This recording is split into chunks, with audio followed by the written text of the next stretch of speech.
हरे कृष्णा। आग की लपट में जलते हुए राणा जी मीरा के महल पहुंचे। महाराणा ने घुसते ही मीरा से कहा, यदि हो तो आप ही मेरी गद्दी पर विराज जाएं।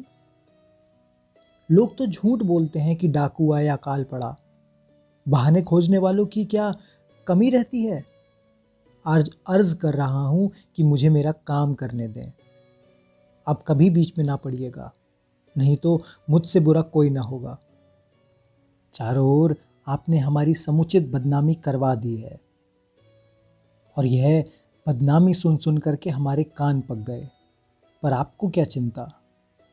मीरा ने समीप पड़ा तानपुरा उठाया और वह गाने लगी, या बदनामी लागे मीठी हो हिंदूपति राणा, और पद पूरा किया। महाराणा क्रोध में सब सुनते रहे और अंत में बोले, मुझे जो कहना था सो कह दिया। अब कुछ हो जाए तो मुझे दोष न दीजिएगा, और कहकर चले गए। मीरा के संत हृदय में तो इसका कोई प्रभाव ही नहीं पड़ा,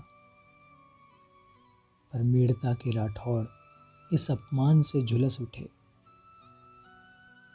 पर चित्तौड़ के महाराणा का क्रोध लगातार मीरा पर बढ़ता जा रहा था। वे लगातार मीरा की मृत्यु के लिए षड्यंत्र रचते जा रहे थे।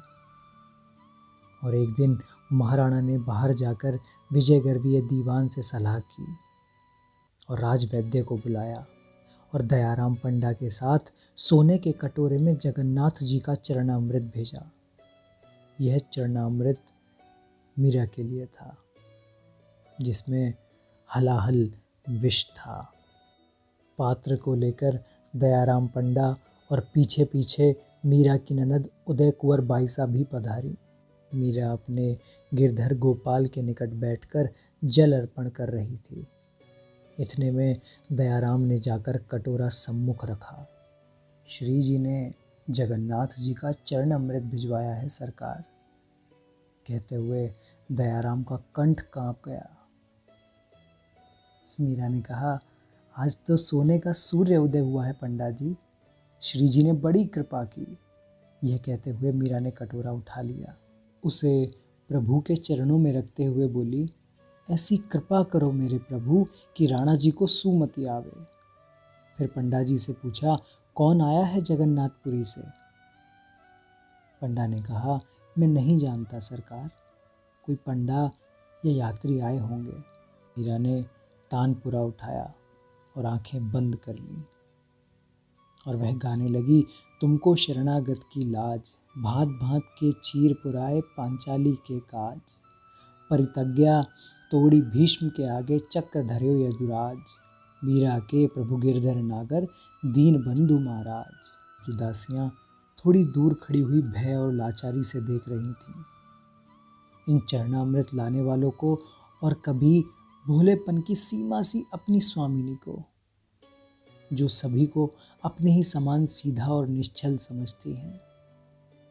उनकी आंखें भर भर आती, क्यों सताते हैं इस देवी को ये राक्षस, क्या चाहते हैं ये इनसे।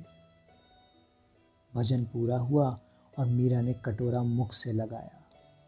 तभी उदय कुंवर बाईसा चीख पड़ी, भाभी रुक जाइए। मीरा ने नेत्र खोलकर पूछा, क्या हुआ। यह विष है भाभी, आप इसे ना पिएं। उन्होंने समीप जाकर भाभी का हाथ पकड़ लिया। विष? वह खिलखिलाकर हंस पड़ी, आप जागते हुए भी सपना देखती हैं क्या। यह तो श्री जी ने जगन्नाथ जी का चरणामृत भेजा है, देखिए ना, अभी तो पंडा जी सामने ही खड़े हैं। मैं कुछ नहीं जानती भाभी, यह जहर है, आप इसे ना पिएं। उदय कुंवर बाईसा ने रोते हुए कहा, यह क्या फरमाती हैं आप, चरणामृत ना लूं। कौन जाने कैसे तो आज मेरे देवर ने भगवान और भाभी को याद किया और आज ही मैं उनकी भेजी सौगात पीछे कर दूं और फेरने जैसी चीज़ हो तो फेर भी दूं। प्रभु के चरणामृत को तो मेरे कंठ सदा ही प्यासे रहते हैं। उदय कुंवर बाईसा की व्याकुलता देखकर मीरा ने बड़े ही लाड़ से उन्हें कहा, यदि सचमुच यह विष हो तब भी अब प्रभु को अर्पित हो जाने के पश्चात यह चरणामृत बन गया है बाईसा।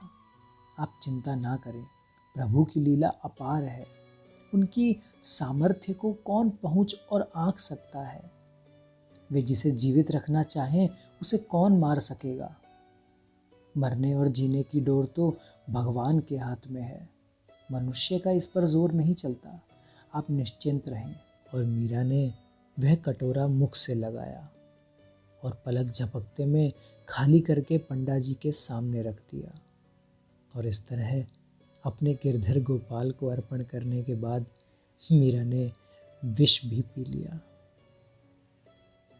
पंडा जी ने कांपते हुए हाथों से कटोरा उठाया और डगमगाते पदों से चले गए। मीरा ने फिर एक तारा उठाया और हाथ में करताल ले खड़ी हो गई और कहा, चंपा घुंघरू ला, आज तो प्रभु के सम्मुख नाचूंगी मैं।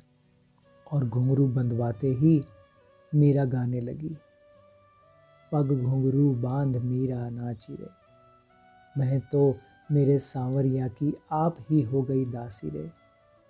दासियां आंखों में आंसू भरकर निश्वास छोड़ रही थीं और उदय कुंवर बाईसा का आश्चर्य उनके हृदय को मथे जा रहा था। भजन पूरा करके मीरा ने प्रभु के सामने धोख दी और हृदय का उत्साह थमता नहीं था। मीरा ने प्रभु की मूरत को छाती और गले से लगा लिया। उदय कुंवर बाईसा उठकर धीरे धीरे बाहर चली गई। दासियां उदय कुंवर बाईसा के जाते ही रोती हुई एक साथ अपनी स्वामिनी के चरणों में जा पड़ी। यह आपने क्या किया, अब क्या होगा, हम क्या करें। मीरा ने कहा, क्या हो गया बावरी, क्यों रो रही हो तुम सब। उन्होंने उनकी पीठ सिर सहलाते हुए पूछा, आपने जहर क्यों पी लिया। मीरा हंस पड़ी, जहर कब पिया पागल, मैंने तो चरणामृत पिया है। विष पिया होता तो मरना जाती अब तक। उठो, चिंता मत करो, भगवान पर विश्वास करना सीखो। यह एक प्याला विष क्या कर सकेगा मेरा। प्रहलाद को तो सांपों से डसवाया गया, हाथियों के पांव तले कुचलवाया गया, आग में जलाया गया, पर क्या हुआ। यह जान लो कि मारने वाले से बचाने वाला बहुत बड़ा है। मीरा की दासी चंपा ने रोते हुए मीरा से कहा, बाईसा हुकुम, हम अपने मेड़ता चले जाएं। क्यों भला, प्रभु मेड़ते में हैं और चित्तौड़ में नहीं। मीरा ने कहा, यह सारी धरती और इस पर बसने वाले सभी जीव भगवान के ही तो हैं। तुम भय त्याग दो, भय और भक्ति साथ नहीं रहते।